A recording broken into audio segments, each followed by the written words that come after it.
Okay, here's cylinder number 1 of the Astra head. I've pulled everything off, quite straightforward, doesn't look any damage.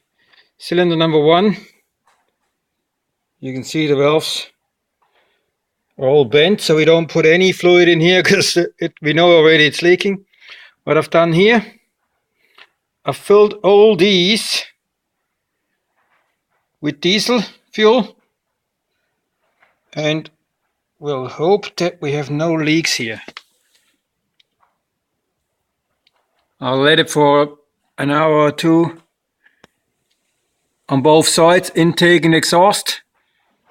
If it stays dry, then it means I have to make a decision. Do I only want to replace those 4 valves to fix it? Because I got all 16, but I don't really need them. And if you replace them, you also have to lap them. So yeah, there's a decision to be made what to do. I'll make the decision when I come to it. Okay, thank you.